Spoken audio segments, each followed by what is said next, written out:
ஒரே ஒரு ஊரில் ஒரு அம்மா இருந்தாங்க. அந்த அம்மாவுக்கு ஒரே ஒரு பிள்ளையாண்டான். அவனுக்கு ரொம்ப அக்கறையோடு கல்யாணம் பண்ணி வச்சாங்க. கல்யாணம் முடிஞ்சதும் மருமக பொண்ணு வீட்டுக்கு வந்து சேர்ந்தது. அப்பாடா, என் கடமை முடிஞ்சது, இனிமேல் அக்கடான்னு எங்கேயாவது ஒரு மூலையில் படுத்து கிடக்கலாம் அப்படின்னு நினச்சாங்க அந்த அம்மா. ஆனால் நினைக்கிறபடி எங்கே நடக்குது? அதுக்கப்புறம் தான் பிரச்சனையே ஆரம்பமாச்சு. மருமகள் குணம் சரியில்லை, ஒரு மாதிரி. அந்த பொண்ணு வீட்டுக்கு வந்ததுமே முதல் வேலையாக மாமியாரை பார்த்து, அதுதான் நான் வந்துட்டேன்ல, இனிமேல் உங்களுக்கு என்ன வேலைங்க, புறப்பட வேண்டியது தானே, காசி ராமேஸ்வரம்னு எங்கேயாவது போங்க அப்படின்ட்டு தான். மாமியார் பார்த்தாங்க, கொஞ்சம் யோசனை பண்ணாங்க. இந்த பாருமா, நீ இப்படி சொல்கிறதுக்கு முன்னாடியே வீட்டை விட்டு புறப்படணுங்கிற முடிவுக்கு நான் வந்துட்டேன். வீட்டை மட்டும் இல்லை, இந்த உலகத்தை விட்டே கூட போகிறதுக்கு தயாராக இருக்கிறேன். ஆனால் ஒரே ஒரு விஷயத்துக்காக என் உயிரை கையில் பிடிச்சிக்கிட்டு இருக்கிறேன் அப்படின்னாங்களாம். என்ன விஷயம்னு கேட்டது இந்த மருமக பொண்ணு. வேறு ஒன்றும் இல்லை, என் பிள்ளைக்கு கல்யாணம் பண்ணி வச்சுட்டேன்.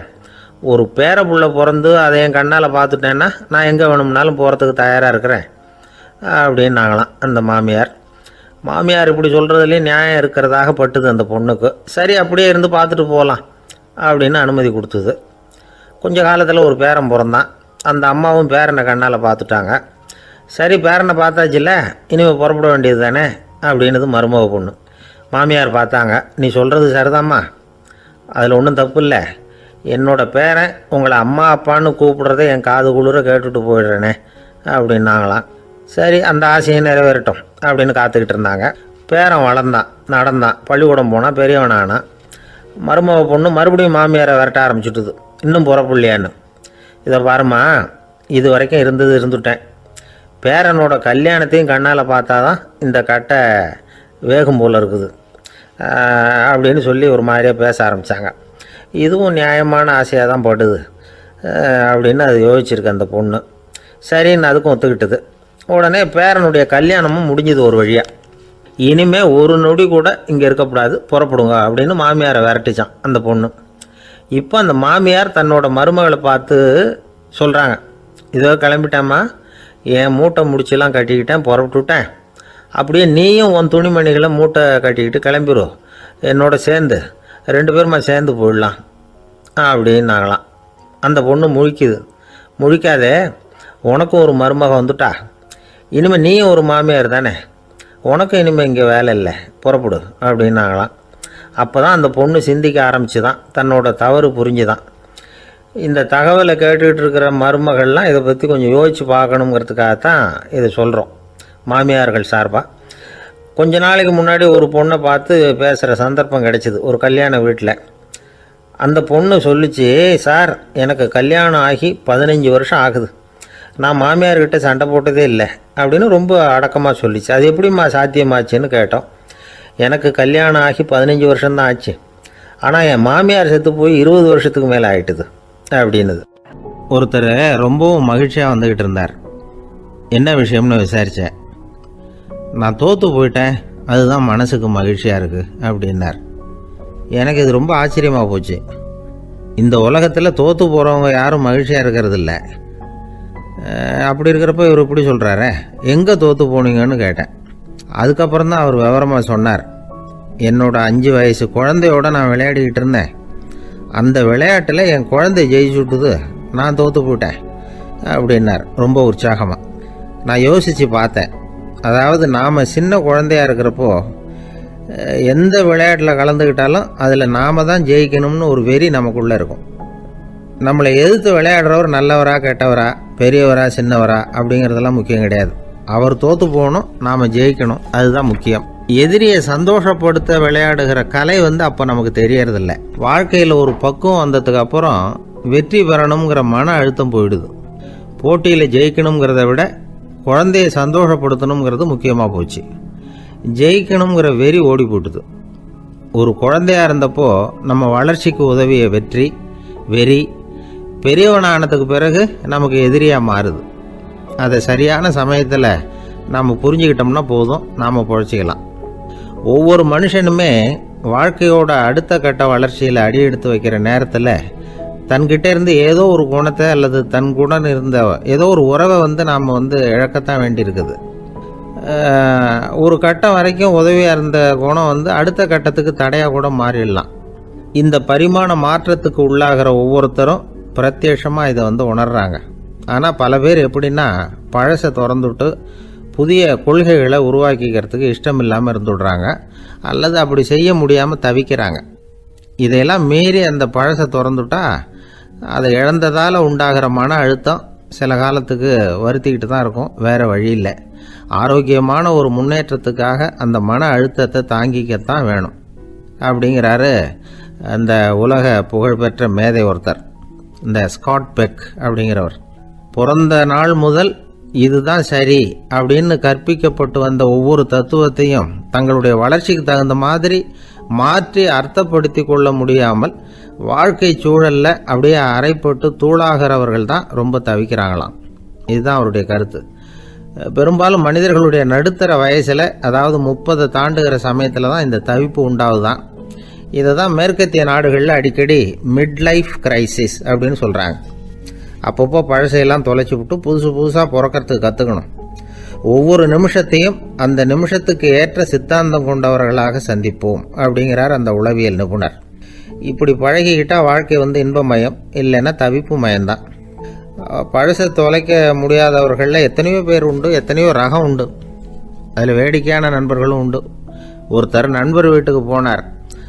அவர் ஏதோ இனிப்பு பலகாரம் கொடுத்து சாப்பிட சொல்லியிருக்கிறாங்க அவங்க வீட்டில். இவர் சாப்பிட்டு பார்த்துட்டு சொன்னாராம், சார் 6 மாதத்துக்கு முன்னாடி ஒரு தடவை இங்கே வந்தேன், அப்போது ஒரு இனிப்பு பலகாரம் கொடுத்தீங்க, அது இதை விட நல்லா இருந்தது சார் அப்படின்னாராம். அப்போ செஞ்ச அதே இனிப்பு பலகாரம் தான் சார் இதுவும் அப்படின்னாராம் அவர். ஒரு ஊரில் ஒரு பெரியவர் இருந்தார். ஒரு நாள் அவரை தேடி ஒருத்தர் வந்தார். ஐயா, நான் கடவுளை பரிபூர்ணமாக நம்புகிறேன் அப்படின்னார்.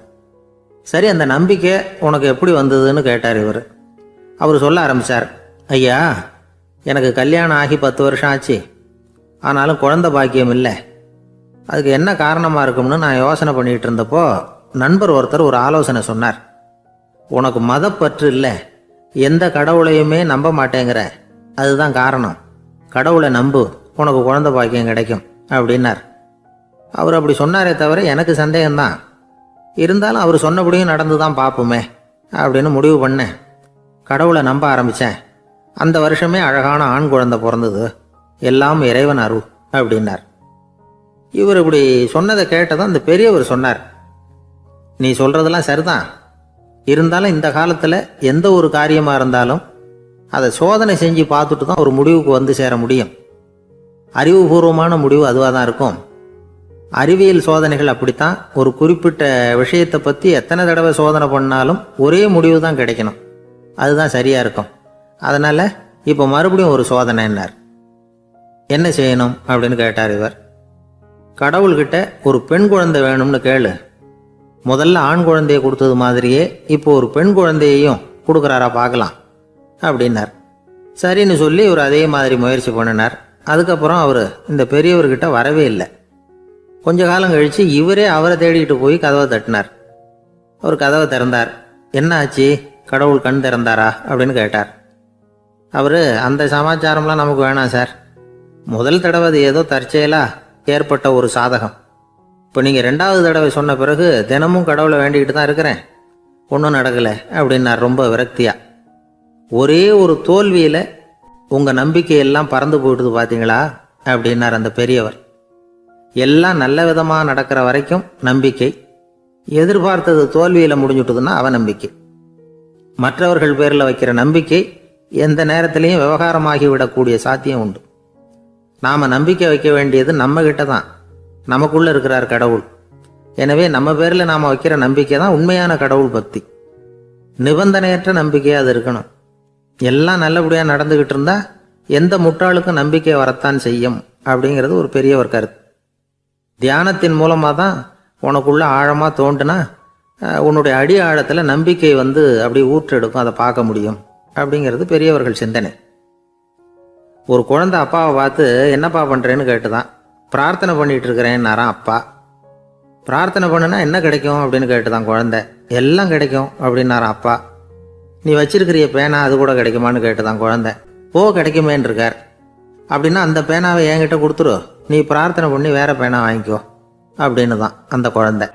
ஒரு புகழ்பெற்ற ஜப்பானிய சாமுராய் வீரன், வாள் வீசுறதுல ரொம்ப கெட்டிக்காரன். ஒரு கடுமையான போரில் கலந்து கொண்டுட்டு களைச்சி போய் திரும்பி வந்தான். படுக்கையில் விழுந்தான். பக்கத்தில் என்னமோ சத்தம் கேட்டுது. திரும்பி பார்த்தான். ஒரு எலி அவனை முறைச்சி பார்த்துக்கிட்டு இருந்தது. உடனே வாழை உருவனா வீசினான். அது தப்பிச்சிட்டு ஓடி போச்சு. எவ்வளோ முயற்சி பண்ணி பார்த்தா முடியல. கடைசியில் அந்த வாள் முறிஞ்சு போனது தான் மிச்சம். ஒரு பக்கம் அவனுக்கு இது அவமானமாக போயிட்டுது, இன்னொரு பக்கம் பயமாக போயிட்டுது. எவ்வளவோ போர்களில் எதிரிகளை பந்தாடினவன் அவன் ஒரு எலிகிட்ட தோற்று போய்டுறதா அவனால் சகிச்சிக்க முடியல. மனைவிகிட்ட சொன்னான் இப்படி நடந்துட்டுதுன்னு. அவள் சிரிச்சா. உங்களுக்கு புத்தியே இல்லை, எலியை போய் யாராவது வாளால் வெட்டுவாங்களா அப்படின்னு அந்த அம்மா சொன்னதும், நீ என்ன சொல்கிறேன்னா, ஒரு பூனையை கொண்டுட்டு வந்துட்டா போதும், அதுக்கப்புறம் ஏன் எலி வரப்போகுது அப்படின்னு அந்த அம்மா. உடனே ஒரு பூனை வந்து சேர்ந்தது. அது சாதாரண பூனை இல்லை, வீர சாகசங்கள்லாம் செஞ்சு பழக்கப்பட்ட பூனை. பெரிய இடத்துல வளர்ந்தது. அதை கொண்டுட்டு வந்துட்டாங்க. அந்த பூனை குறி பார்த்து எலி மேலே பாஞ்சுது. ஆனால் அந்த எலியை சுலபமாக தப்பிச்சு போட்டுது. அடுத்தபடியாகவும் பாயறதுக்கு முயற்சி பண்ணிச்சு அந்த பூனை. ஆனால் அந்த எலியோ ரொம்ப தந்திரமாக திடீர்னு அந்த பூனையின் முகத்துக்கு நேராக பாஞ்சுது. அவ்வளவுதான். அந்த பூனை பயந்து போய் ஒரே தாவி ஜன்னல் வழியாக வெளியில் ஓடி போச்சு. அந்த வீரனுக்கு இது ஒரு பெரிய அதிர்ச்சியாக இருந்தது. அடுத்தபடியாக யோசனை பண்ணான். ராஜா வளர்த்துக்கிட்டு இருந்த அரண்மனை பூனையை ஒரு நாள் இரவலாக கேட்டு வாங்கிட்டு வந்தான். ஊர் உலகம்லாம் பேர் வாங்கின பூனை இது. அந்த பூனையாலும் அந்த எலியை ஒன்றும் செய்ய முடியல. வீரனுக்கு ரொம்ப அதிர்ச்சி. அந்த அரண்மனை பூனைகிட்டையே போய் புலம்புனான். அரண்மனை பூனையே, நீயே தோற்று போயிட்டியே, இனிமேல் நான் என்ன செய்ய முடியும்னா. அந்த பூனை சிந்திச்சுது. அப்புறம் சொல்லிச்சு, இந்த காரியத்துக்கு இந்த மேல்மட்ட விவகாரம்லாம் சரிப்பட்டு வராது. சாதாரண வீட்டு பூனை கிடச்சிதுன்னா அதை கொண்டுகிட்டு வந்து விட்டுப்பார் அப்படின்னுது. சாதாரண பூனையால் என்ன செஞ்சிட முடியும்னா இவன் நம்பிக்கை இல்லாமல். இப்போது அந்த அரண்மனை பூனை சொல்லிச்சு, பெரிய வீட்டு பூனையெல்லாம் நல்லா சாப்பிட்டு தூங்கி பழக்கப்பட்டிருக்கோம். அதுக்கெல்லாம் ராஜதந்திரம் தெரியும், ஆனால் எலி பிடிக்க தெரியாது. அதுக்கான வளர்ப்பும் இல்லை, பயிற்சியும் இல்லை. ஏன்னா அதுக்கெல்லாம் பசி கிடையாது. சாதாரண வீட்டு பூனை அப்படி இல்லை, பசிக்கு ஆகாரம் தேடி அலையும். எலிகளை பிடிச்சி சாப்பிட்டுட்டு தான் உயிர் வாழும். அதனால் அதுகளுக்கு எலியை பிடிக்கிற எல்லா உத்திகளும் தெரியும், எங்களுக்கு தெரியாது அப்படின்னுது. அது சரியே, அதுவும் பூனை தான், நீயும் பூனை தான், அதால் முடிகிற காரியம் ஏன் உன்னால் முடியல அப்படின்னு கேட்டான் இவன். இதுக்கு அந்த பூனை சொல்லிச்சு, இதே கேள்வியை நானும் கேட்டேன், உன்னுடைய தந்திர முறை என்னன்னு கேட்டேன். அதுக்கு பதில் சொல்லாமல் படுத்து தூங்கி போச்சு. அதை மறுபடியும் எழுப்பி கேட்டேன், அதுக்கு கோவம் வந்துட்டுது. இதில் என்ன தந்திர முறை வேண்டியிருக்கு? நான் ஒரு பூனை, அவ்வளவுதான். பூனைன்னா பூனை, பூனை எலியை பிடிக்கும், நான் எலியை பிடிக்கிறேன், அவ்வளவுதான்னுது அப்படின்னு சொல்லி விவரமாக சொல்லிச்சு அந்த அரண்மனை பூனை. உடனே ஒரு சாதாரண பூனையை கொண்டுட்டு வந்துட்டாங்க. கொண்டாந்து விட்டால் அது பார்க்குறதுக்கு ரொம்ப சாதாரணமாக தெரிஞ்சுது.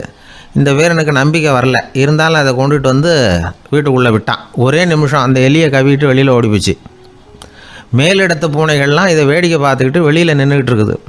எல்லோரும் மெதுவாக அந்த பூனையை நெருங்கி, உங்கள்கிட்ட அப்படி என்ன தனிப்பட்ட திறமை, அதோட ரகசியம் என்னன்னு கேட்டாங்க. அந்த சாதாரண பூனை ரொம்ப சாதாரணமாக சொல்லிச்சான், அதெல்லாம் எனக்கு தெரியாது, நான் பூனை, அவ்வளவுதான், நீங்களும் பூனையாக இருங்கோ அப்படின்னு சொல்லிவிட்டு அந்த பூனை தன்னுடைய வாயில் கவிய எலியோடு அங்கேருந்து நடந்து போச்சு. இந்த கதையிலேருந்து நாம் புரிஞ்சிக்க வேண்டிய தத்துவம் என்னென்னா, நீயாக இரு. இதுதான் அந்த தத்துவம். நம்ம ஒவ்வொருத்தருக்கு உள்ளேயும் ஒரு தனித்தன்மை இருக்குது. இதை அவங்கவுங்க புரிஞ்சுக்கிட்டு உண்மை இயல்பை புரிஞ்சுக்கணும். நம்முடைய இயல்பு என்னங்கிறது நமக்கு தெரியணும். அதை கண்டுபிடிக்கிறது தான் உண்மையான கலை. ஒரு பெரிய மனுஷன் வாயை அகலமாக திறந்து வச்சுட்டு தூங்கிட்டு இருந்தான். உடனே ஒரு எலி உள்ளே பூந்துட்டு தான். வீட்டு வேலையாள் டாக்டருக்கு ஃபோன் பண்ணான், எங்கள் முதலாளி வாய்க்குள்ளே ஒரு எலி பூந்துட்டுது டாக்டர் அப்படின்னா. நான் உடனே புறப்பட்டு வரேன், அதுக்கு முன்னாடி நீ ஒரு ரொட்டி துண்டை எடுத்து ஒரு வாய்க்கு முன்னாடி காட்டு, உள்ளே போன எலி வெளியில் வந்துடும்னார் டாக்டர். சரின்னு சொல்லிவிட்டான். கொஞ்ச நேரத்தில் டாக்டர் அங்கே போய் சேர்ந்தார். அப்போ வேலைக்காரன் ஒரு பெரிய மீனை அவர் வாய்க்கு நேராக இப்படியும் ஆட்டிக்கிட்டு இருந்தான். நான் ரொட்டி துண்டை தானே காட்ட சொன்னேன்னார் டாக்டர். அவன் சொன்னான், எலியை வெளியில் கொண்டுட்டு வர்றதுக்கு ரொட்டி துண்டை காட்ட சொன்னீங்க டாக்டர், அதுக்கப்புறம் அந்த எலியை துரத்திக்கிட்டு ஒரு பூனை உள்ளே போயிருக்கு, அதுக்காக தான் இந்த மீனை காட்டிகிட்டு இருக்கேன் நானா. இது எதுக்குன்னா, இப்படி வேடிக்கையாக சொல்கிறது, பூனை பூனையாக இருக்க வேண்டும், எலி எலியாக இருக்க வேண்டும், மனுஷன் மனுஷனாக இருக்க வேண்டும் அப்படிங்கிறத புரிஞ்சுக்கிறது. நாம இருக்கிற வரை வெற்றி நிச்சயம். கத்தியை தீட்டாதே புத்தியை தீட்டு அப்படின்னு ஒரு பெரியவர் புத்தி சொன்னார். அதை கேட்ட ஒரு இளைஞன், அது எப்படி பெரியவரை புத்தியை தீட்டுறது? கத்தியை தீட்டுன்னு சொன்னால் ஒரு கருங்கல்லில் கத்தியை தேய்க்கலாம், புத்தியை தீட்டுன்னு சொன்னால் எப்படி தலையை கொண்டுட்டு போய் தரையில் தேய்ச்சிக்கிட்டு இருக்க முடியுமா அப்படின்னா. அந்த பெரியவர் உடனே புரிஞ்சுக்கிட்டார், இந்த இளைஞனுக்கு புத்தி கூர்மை கம்மி அப்படிங்கிறத புரிஞ்சுக்கிட்டார். அது சரி, அறிவுக்கும் புத்திசாலித்தனத்துக்கும் என்ன வித்தியாசம்? இது ஒரு முக்கியமான கேள்வி. அறிவுன்னா என்ன, புத்திசாலித்தனம்னா என்ன? இதே கேள்வியை சாக்ரட்டிஸ் கிட்ட அவருடைய சீடன் ஒருத்தன் கேட்டானான். ஐயா, அறிவுக்கும் புத்திசாலித்தனத்துக்கும் என்னங்க வித்தியாசம் அப்படின்னு கேட்டிருக்கான். சாக்ரட்டிஸ் நிமிர்ந்து பார்த்துருக்கிறார் அந்த சீடனை. அதுக்கப்புறம் சொன்னாராம், நான் சொல்கிறேன் உன்னுடைய கேள்விக்கு பதில், ஆனால் அதுக்கு முன்னாடி நீ ஒரு காரியம் பண்ணணும்னாரான். என்னங்க செய்யணும் சொல்லுங்கன்றிருக்கான். அதோ பாரு, ஒரு பெரியவர் உட்காந்துருக்கிறாரு, அவர்கிட்ட போ, இங்கேருந்து பக்கத்தில் இருக்கிற அந்த கிராமத்துக்கு போய் சேர எவ்வளவு நேரம் ஆகும் அப்படின்னு கேட்டுட்டு வா அப்படி சொன்னார் சாக்ரட்டிஸ். சரின்னு சொல்லிவிட்டு இவன் போனான். அந்த பெரியவர் முன்னாடி போய் நின்னான். ஏங்க பெரியவரை, இங்கேருந்து அதோ தெரியுத அந்த கிராமத்துக்கு போய் சேர்றதுக்கு எவ்வளோ நேரம் ஆகும் அப்படின்னு கேட்டான். பெரியவர் நிமிர்ந்து பார்த்தார், ஆனால் பதில் எதுவும் சொல்லலை. இவன் மறுபடியும் ஒரு தடவை அதே கேள்வியை அவர்கிட்ட கேட்டான். என்னங்க, நான் கேட்குறது உங்கள் காதில் விழுதா, அந்த கிராமத்துக்கு போய் சேர்றதுக்கு எவ்வளோ நேரம் ஆகும் அப்படின்னு சொல்லி மறுபடியும் கேட்டான். அப்பவும் அவர் பதில் சொல்லலை. உடனே அவன் மனசுக்குள்ளே முடிவு பண்ணிக்கிட்டான், சரி பெரியவர் ஒரு மாதிரியாக தெரிகிறார், புத்தி சுவாதீனம் சரியில்லாத ஒரு மாதிரி தெரியுது அப்படின்னு நினச்சிக்கிட்டே வந்த வழியிலே திரும்பி வந்துட்டான். கொஞ்சம் தூரம் நடந்திருப்பான். இப்போ அந்த பெரியவர் மறுபடியும் கூப்பிட்டார், இளைஞனே இப்படி வாடினார். இவனுக்கு ஒன்றும் புரியல. மறுபடியும் திரும்பி நடந்தான். அவர் முன்னாடி போய் நின்னான். பெரியவர் சொன்னார், தம்பி, இங்கேருந்து அந்த கிராமத்துக்கு போய் சேர்றதுக்கு 5 நிமிஷம் ஆகும் அப்படின்னார். இப்போது அந்த இளைஞன் அந்த முதியவரை ஒரு மாதிரியாக பார்க்க ஆரம்பித்தான். அதுக்கப்புறம் கொஞ்சம் யோசித்தான். பிறகு அவர்கிட்டே கேட்டுட்டான், ஏங்க பெரியவரை, இதே பதிலை அப்போவே என்கிட்ட சொல்லியிருக்கலாமே, என்னை திரும்பி போன்னு சொல்லிவிட்டு பாதி தூரம் போனதுக்கப்புறம் மறுபடியும் கூப்பிட்டு அதுக்கப்புறம் இப்படி சொல்கிறீங்களே, இது நியாயமா அப்படின்னா.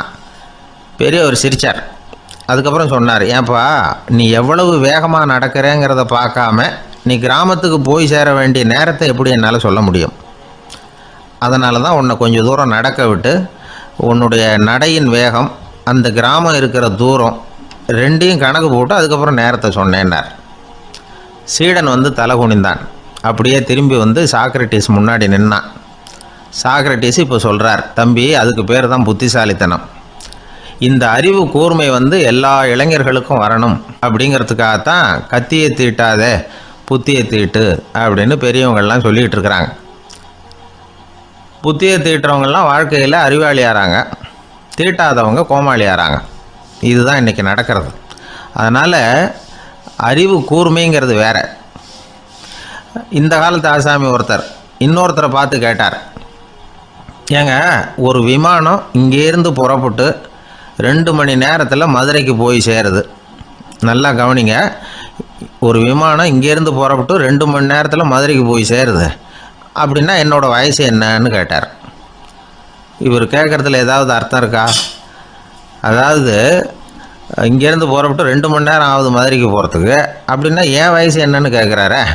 இதை கேட்ட உடனே அவர் பதில் சொன்னார், அப்படின்னா உங்களோட வயசு 20 அப்படின்னார். எப்படிங்க அவ்வளவு கரெக்டாக சொன்னீங்க அப்படின்னு கேட்டார்.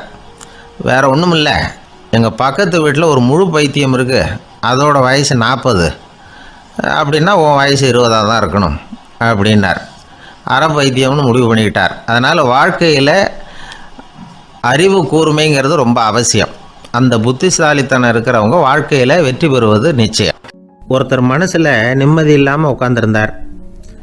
என்ன சார் விஷயம் அப்படின்னு விசாரித்தேன். அகலக்கால் வச்சுட்டேன், அதுதான் அவதிப்படுறேன்னார். விவரமாக சொல்லுங்கன்னு. வீடு கட்டணும்னு ஆரம்பித்தேன், வேலை பாதியிலேயே நிற்கிது, கையில் பணம் இல்லை அப்படின்னார். இது மாதிரி ஆசாமிகள் பல பேரை நீங்கள் பார்த்துருக்கலாம். இவங்கெல்லாம் சுலபமாக மன அழுத்தத்துக்கு ஆளாயிடுறாங்க. மன உளைச்சல், அதாவது ஸ்ட்ரெஸ் அப்படின்னு சொல்கிறோமே, அதுக்கு அடிப்படையான சில காரணங்கள் உண்டு. அதாவது மிகையாக திட்டமிடுதல் அப்படிங்கிறதும் ஒரு முக்கியமான காரணம். நடைமுறை சாத்தியம் என்னங்கிறத மனசில் வச்சுக்கிட்டு எந்த திட்டத்தையும் தீட்டணும், அப்போ தான் அது சரியாக வரும். 2வது காரணம் என்ன தெரியுமா? ஒரே நேரத்தில் பல்வேறு செயல்களில் ஈடுபடுறது. தொலைபேசியில் பேசிக்கிட்டே கையில் இருக்கிற கடிதத்தை படிச்சுக்கிட்டே எதிரில் உட்காந்துக்கிட்டு இருக்கிறவருக்கும் அப்பப்போ பதில் சொல்லிக்கிட்டு மனசில் பல்வேறு சிந்தனைகளை அப்படியே ஓட விட்டுக்கிட்டு இருக்கிறது, இதுவும் மன அழுத்தத்தை உண்டாக்குது. 3வது காரணம் எதுலேயும் வெற்றி மட்டும் எதிர்பார்க்குற ஒருதலைப்பட்சமான ஆர்வம். நாம் தொட்டதெல்லாம் வெற்றியாகவே முடியணும் அப்படின்னு எதிர்பார்க்குறவங்க ஏதாவது ஒன்றில் தோல்வியை கண்டால் தோண்டு போயிடுறாங்க. எப்படியும் முடியலாம்ங்கிற எண்ணம் ஏற்கனவே நமக்குள்ளே இருந்துட்டுதுன்னா அந்த அவஸ்தை வராது. அதனால் அதுவும் நம்ம வளர்த்து கொள்ள வேண்டிய ஒரு குணம். மன உளைச்சல் ஏற்படுறதுக்கு இன்னொரு காரணம் எதையும் வேகமாக செஞ்சுடணும் அப்படிங்கிற துடிப்பு. அந்த துடிப்பே மனசை அழுத்த ஆரம்பிச்சிடும். எந்த ஒரு காரியத்திலையும் தாமதமோ இடையூறோ ஏற்பட்டால் அதை பொறுத்துக்கிற மனப்போக்கம் வேணும். அது இல்லாதவங்க அழுத்தத்துக்கு ஆளாயிடுறாங்க. சில பேர் வேலைன்னு எந்த நேரம் பார்த்தாலும் வேலையே கதின்னு கிடப்பாங்க. பொழுதுபோக்குக்கோ உடற்பயிற்சிக்கோ குடும்பத்தில் உள்ளவங்க அல்லது நண்பர்கள் கூட கலந்துரையாடவோ கொஞ்சம் கூட நேரம் ஒதுக்க மாட்டாங்க. இந்த சுபாவம் மன அழுத்தத்தை உண்டு பண்ணும். இதையெல்லாம் புரிஞ்சுக்கிட்டு அதிலிருந்து விடுபடுறது எப்படின்னு யோசிக்கணும். வல்லுநர்கள் இது தொடர்பாக சில யோசனைகளை சொல்லி வச்சிருக்கிறாங்க. அது என்னன்னா, வாழ்க்கைங்கிறது பிரச்சனைகளால் பின்னப்பட்ட ஒன்று. அது எப்போவுமே முடிவடையாத ஒரு தொடர்கதை அப்படிங்கிறத முதல்ல நாம் புரிஞ்சுக்கணும். ஒரே நேரத்தில் ஒரு காரியத்தில் மட்டுமே நாம் கவனம் செலுத்தணும். அடுத்தவங்க காரியத்தில் தலையிடக்கூடாது. எதையும் பேச ஆரம்பிக்கிறதுக்கு முன்னாடி நம்மை நாமே கேட்டுக்க வேண்டிய கேள்வி 2. 1, நான் சொல்ல போகிறது ரொம்ப முக்கியமானதா? 2வது, நான் சொல்கிறத அவங்க கேட்குறதுக்கு ஆசைப்படுறாங்களா? நான் பேசுகிறதுக்கு அது சரியான நேரம் தானா? இதை யோசித்து பார்த்ததுக்கப்புறம் எதையும் பேச ஆரம்பிக்கணும். முடிஞ்ச அளவுக்கு வளைந்து போகிற சுபாவத்தை வளர்த்துக்கணும். நம்ம நேரம் விலை மதிப்பு இல்லாதது. அதை வீணாக்கக்கூடாது. சிரிக்க தெரியலனாலும் பரவாயில்ல, முகத்தில் கொஞ்சம் புன்முறுவலாவது காட்டணும். இதெல்லாம் ரொம்ப முக்கியம். அடுத்தவங்க ஏதாவது செஞ்சால் உடனே நன்றி சொல்ல மறக்கக்கூடாது. தினமும் கொஞ்சம் நேரத்தை தனிமையில் செலவு பண்ணணும். மன உளைச்சலிருந்து விடுபடுறதுக்கு 3 முக்கிய வழிகள் சொல்கிறாங்க. அதை சுருக்கமாக ரெட் அப்படின்னு சொல்கிறாங்க. RED ஆங்கில எழுத்தில். அந்த முதல் எழுத்து ஆர், அது என்னென்னா ரிலாக்ஸேஷன், அதாவது இடை ஓய்வு. 2வது எக்ஸர்சைஸ், உடற்பயிற்சி. 3வது டயட், திட்டமிட்ட உணவு முறை. அதனால் தியானம், மூச்சு பயிற்சி இதெல்லாம் இந்த இடை ஓய்வுக்கு வழிகள். எந்த வேலையையும் தொடர்ந்து செய்யக்கூடாது. எல்லார்கிட்டையும் கலகலப்பாக பழகணும். மாதத்துக்கு ஒரு நாளாவது குடும்பத்தோடு வெளியில் போயிட்டு வரணும். சுலபமான உடற்பயிற்சிகளை செய்யலாம். உடற்பயிற்சிங்கிறது நமக்காக நாம் செய்கிற ஒரு நீண்டகால முதலீடு அப்படின்னு சொல்லுவாங்க. அதாவது லாங் டேர்ம் இன்வெஸ்ட்மெண்ட்டாக. அளவோடு சாப்பிட்ணும், மெதுவாக சாப்பிட்ணும். இதெல்லாம் கொஞ்சம் மனசில் வச்சுக்கிட்டு நடந்துக்கிட்டால் மகிழ்ச்சியாக வாழலாம். சில பேர் சாப்பாட்டு விஷயத்தில் ரொம்ப அக்கறை எடுத்துக்கிறது உண்டு. ஒரு குண்டு ஆசாமி சாப்பிட உக்காந்தார். முதல்ல ஒரு மாத்திரை சாப்பிட்டார். எதுக்குன்னு கேட்டோம். பசி எடுக்கிறதுக்குன்னார். சாப்பிட்டு முடித்தார். பிறகு மறுபடியும் ஒரு மாத்திரை சாப்பிட்டார். இது எதுக்குன்னு கேட்டோம். சாப்பிட்டது ஜீரணமாகறதுக்கு அப்படின்னார். அம்மாக்காரங்களுக்கு அடிக்கடி ஏற்படுற கவலை ஒன்று உண்டு. அதாவது குழந்தை சரியாக சாப்பிட மாட்டேங்குதே அப்படிங்கிற கவலை. இவங்கெல்லாம் ஒரு விஷயத்தை நல்லா புரிஞ்சுக்கணும். குழந்தைகள்ங்கிறவங்க பெரியவங்க மாதிரி இல்லை. அவங்க கடிகாரத்தில் மணியை பார்த்துட்டு சாப்பிட்றதுக்கு உட்கார்ற ரகம் கிடையாது. பசிச்சா சாப்பிடுவாங்க, இல்லைன்னா விளையாடுவாங்க அல்லது தூங்குவாங்க. அது புரியாமல் அவங்கள கட்டாயப்படுத்தி அல்லது மிரட்டி சாப்பிட வைக்கிறது ரொம்ப தப்பு. ஒரு 8 மாத குழந்தைக்கு 3 மணி நேரத்துக்கு ஒரு தடவை பசிக்கும். அந்த நேரம் பார்த்து சாப்பாடு கொடுத்தா அடம் பண்ணாமல் அது பாட்டுக்கு சாப்பிட்றோம். அதே குழந்தைக்கு 1 வயசு ஆகிறப்போ 4 மணி நேரத்துக்கு ஒரு தடவை பசிக்கும். இந்த வயசில் இயற்கையாகவே பசி குறைஞ்சிருக்கும். அது புரியாமல் என் குழந்தை முன்னாடி மாதிரி இப்போ சரியாக சாப்பிட மாட்டேங்கிறான் அப்படின்னு சில பேர் டாக்டர்கிட்ட போய் சொல்லிக்கிட்டு இருப்பாங்க. இன்னொரு விஷயம், ஒரு குழந்தைக்கு வயசு அதிகமாகிற வேகத்துக்கு உடம்பு எடையும் அதிகமாகிக்கிட்டே போகாது. உடம்பு எடை அதிகமாகிற வேகம் குறைஞ்சிக்கிட்டே வரும். 6 மாத குழந்தைக்கு ஒரு வாரத்தில் 150 கிராம் எடை கூடும். ஒரு வயசில் வாரத்துக்கு 71 கிராம் எடை கூடும். இது புரியாமல் அதிகமாக சாப்பாட்டை கொடுத்து குழந்தைய கஷ்டப்படுத்தக்கூடாது. ஏன்னா அளவுக்கு மீறின உணவு அஜீரணத்தை உண்டு பண்ணிவிடும். குழந்தைக்கு ஒரு தட்டில் கொஞ்சமாக ஆகாரத்தை வச்சு கொண்டுகிட்டு போய் கொடுக்கணும். மலை மாதிரி குவிச்சு வச்சா அதை பார்த்ததுமே பசி அடங்கி போயிடும். அடித்து மிரட்டி பயமுறுத்தி குழந்தைய சாப்பிட வைக்கிற பழக்கம் இருக்குது பாருங்கள். அதுக்கு ஃபுட் ஃபோர்ஸிங் அப்படின்னு பேர். இப்படி பண்ணினா குழந்தைக்கு சாப்பாட்டில் விருப்பம் குறைஞ்சிரும். அதை கண்டாவே வெறுக்க ஆரம்பிச்சிடும். அது மாதிரி உளம் சார்ந்த பசி குறைவு, சைக்கோஜெனிக் அனோரெக்சியா, அது ஏற்படுமா. சாப்பாடுங்கிறதே ஒரு தண்டனை மாதிரி தோணும். குழந்தைகளுக்கு பிடிச்ச மாதிரியான ஆகாரத்தை கொடுக்கணும். சத்து அதிகம் இருக்குங்கிறதுக்காக அதுக்கு பிடிக்காத ஆகாரத்தை கொடுத்து கட்டாயப்படுத்தக்கூடாது. குழந்தைகளுக்கு 2 வயசு ஆகிறப்போ இயற்கையாகவே எதிர்மறை குணம் உண்டாகும். அதாவது அந்த எதிர்மறையாக பேசுறது. இது மாதிரி சமயங்களில் நாம் என்ன சொல்கிறோமோ அதுக்கு நேர்மாறாக நடந்துக்கும். ஏட்டிக்கு போட்டி. சாப்பிட சொன்னால் விளையாட போகும், விளையாட சொன்னால் சாப்பாடு கேட்கும். இதை புரிஞ்சுக்கிட்டு நடந்துக்கணும். குழந்தை சொன்ன பேச்சை கேட்கலேன்னு கோவப்படக்கூடாது. குழந்தை வளர வளர பிடிவாத குணம் வர்றது சகஜம். கேட்டதை வாங்கி கொடுத்தா தான் சாப்பிடுவேன் அப்படின்னு பிடிவாதம் பண்ணணும். வாங்கி கொடுத்து விடுறது தான் உத்தமம். நீங்களும் அதுக்கிட்ட பிடிவாதம் பண்ணிகிட்டு இருக்கக்கூடாது. ஏன்னா கேட்டது கிடைக்கலையேங்கிற ஏமாற்றம் கூட குழந்தையோட பசியை குறைச்சிரும்.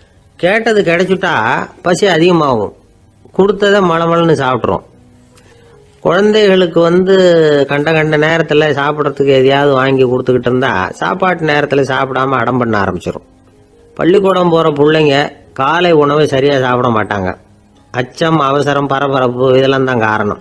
பள்ளிக்கு புறப்படுறதுக்கு ஒரு 3/4 மணி நேரத்துக்கு முன்னாடியே சாப்பாடு போட்டுருங்க, அது சரியாக போடும்.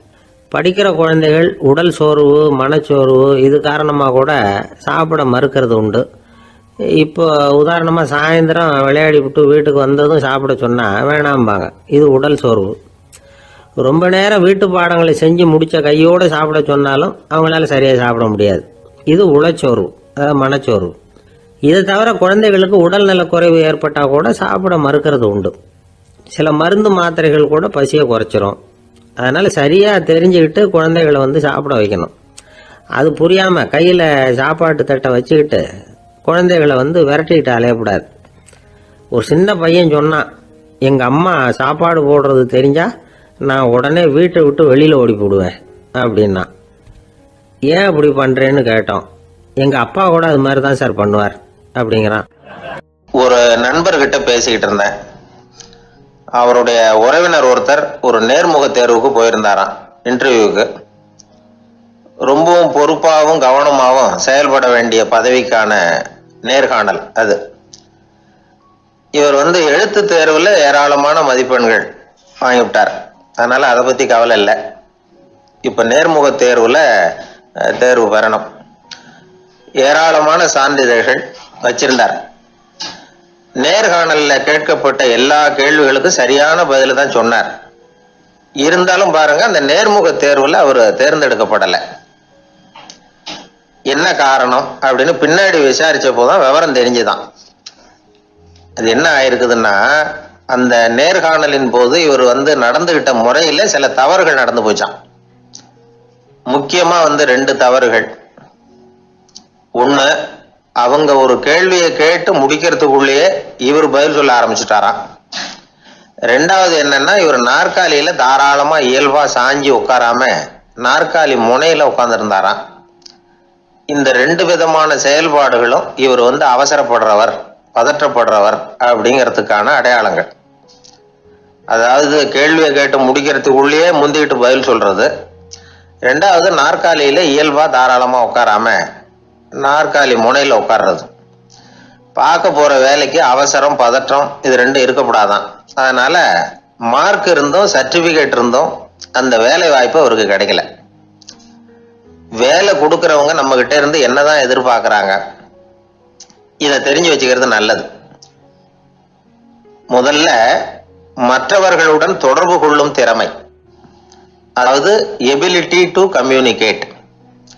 நீங்க நினைக்கிறத அழகா தொகுத்து வகைப்படுத்தி சொல்ல தெரியுதான்னு பார்ப்பாங்க. உங்க திட்டங்களை அடுத்தவங்க ஏற்றுக்கொள்ளக்கூடிய விதத்துல வெளிப்படுத்துறதுக்கு உங்களால முடியுதான்னு பார்ப்பாங்க. இதுக்கு என்ன செய்யறது? குழப்பம் இல்லாம சிந்திக்கணும், குழப்பம் இல்லாம பேசணும். 2வது விஷயம் என்னன்னா புத்திசாலித்தனம், அதாவது இன்டெலிஜென்ஸ். ஏத்துக்க போற வேலையை நல்ல விதமா செய்ய முடியுமா உங்களால, அதை எந்தெந்த வழியில செய்யலாம் அப்படிங்கிறத உங்களால தீர்மானிக்க முடியுமா, அந்த வேலைக்கான புது புது யோசனைகளை உங்களால சொல்ல முடியுமா அப்படின்னு பார்ப்பாங்க. இது இன்டெலிஜென்ஸ். 3வது தன்னம்பிக்கை, அதாவது செல்ஃப் கான்ஃபிடன்ஸ். உங்களுக்கு அது உண்டா அப்படிங்கிறத கவனிப்பாங்க. எந்த சூழ்நிலையையும் சமாளிக்கணும், எப்படிப்பட்ட மனிதர்களையும் சமாளிக்கிற தைரியம் வேணும். அடுத்தவங்களை நமக்கு சாதகமா திருப்பக்கூடிய தன்னம்பிக்கை வேணும். 4வது பொறுப்புகளை முன்வந்து ஏற்றுக்கொள்ளுதல், வில்லிங்னஸ் டு அக்செப்ட் ரெஸ்பான்சிபிலிட்டி. பொறுப்புகள்ல இருந்து நழுவி போக ஆசைப்படாம செஞ்சு முடிக்கணும். 5வது முன் வருதல், இனிஷியேட்டிவ். வேலையோட முக்கியத்துவம் உணர்ந்து அதை ஏத்துக்கிட்டு தகுந்த நடவடிக்கைகளை தயங்காம எடுக்கிறதுக்கு முன் வரணும். 6வது என்னன்னு கேட்டீங்கன்னா தலைமைத்துவம், லீடர்ஷிப். 4 பேருக்கு தலைமை தாங்கி நல்ல விதத்துல நடந்துக்க தெரியுதா. 7வது கற்பனை திறன், இமேஜினேஷன். சில பிரச்சனைகள் வரக்கூடும் அப்படின்னு முன்கூட்டியே யூகிச்சு அதுக்கு தகுந்த மாதிரி நடவடிக்கை எடுக்கிற திறமை உண்டா அப்படிங்கிறத பார்ப்பாங்க. 8வது என்னன்னா வளைந்து கொடுத்தல், ஃபிளெக்சிபிலிட்டி. சூழ்நிலைக்கு தகுந்த மாதிரி, மாற்றங்களுக்கு தகுந்த மாதிரி அனுசரித்து நடந்துக்கிறதுக்கு தெரியுதா அவங்களுக்கு அப்படிங்கிறத கவனிப்பாங்க. அடுத்தது திறமைகளை வெளிக்கொணரும் திறமை, இன்டர்பர்சனல் ஸ்கில்ஸ். அடுத்தவங்க கிட்ட இருக்கிற திறமையை கண்டுபிடிச்சி அதை நல்ல விதத்தில் ஊக்கப்படுத்தி பயன்படுத்த தெரியுதா அப்படின்னு பார்ப்பாங்க. 6வது சுய அறிவு, செல்ஃப் நாலேஜ். அடுத்தவங்க நம்மளை பற்றி என்ன நினைக்கிறாங்க அப்படிங்கிறத நம்மளால் புரிஞ்சுக்க முடியுதாங்கிறது முக்கியம். அடுத்தது போட்டி மனப்பான்மை, காம்படிட்டிவ்னஸ். அடுத்தவங்களை ஒப்பிட்டு பார்த்து அதை விட ஒரு படி மேலே வரணுங்கிற குணம் வேணும். இதுக்கு அடுத்தது என்னன்னா குறிக்கோளை வெல்லுதல், கோல் அச்சீவ்மெண்ட். குறிக்கோளை சவாலாக எடுத்துக்கிட்டு அதை அடையணும். அப்புறம் வேறுபட்ட திறமைகள், ஒகேஷனல் ஸ்கில்ஸ். பதவிக்கு வேண்டிய திறமைகள் தவிர மற்ற திறமைகள் எதுவும் உண்டாங்கிறது முக்கியம். நமக்கு வேலை கொடுக்கணும்னு நினைக்கிறவங்க நம்ம கிட்ட இருந்து இவ்வளவும் எதிர்பார்ப்பாங்க. அதுக்கு தகுந்த மாதிரி நம்மளை நாமே தயார்படுத்திக்கணும். எனக்கு வேண்டப்பட்ட ஒருத்தர் ஒரு இன்டர்வியூக்கு போயிட்டு வந்தார், நேர்காணலுக்கு. எப்படி இருந்தது இன்டர்வியூன்னு விசாரித்தேன். நான் போனேன். அவர் கேட்ட எல்லா கேள்விக்கும் அவர் எதிர்பார்த்தது மாதிரியே எல்லா பதிலையும் சொன்னேன். கடைசியாக நான் எதிர்பார்க்காத ஒரு தகவலை அவர் சொன்னார் அப்படின்னார். என்னன்னு கேட்டேன். அவரும் என்ன மாதிரியே இன்டர்வியூக்கு வந்தவர் தானா, சும்மா என்ன கேள்வி கேட்டுக்கிட்டு உட்காந்துருந்தாராம் அப்படின்னார். அதனால ஒரு நேர்காணலுக்கு போறதுக்கு முன்னாடி என்ன எதிர்பார்க்குறாங்க அப்படிங்கிறத தெரிஞ்சுக்கிட்டு போனா வெற்றி நிச்சயம்.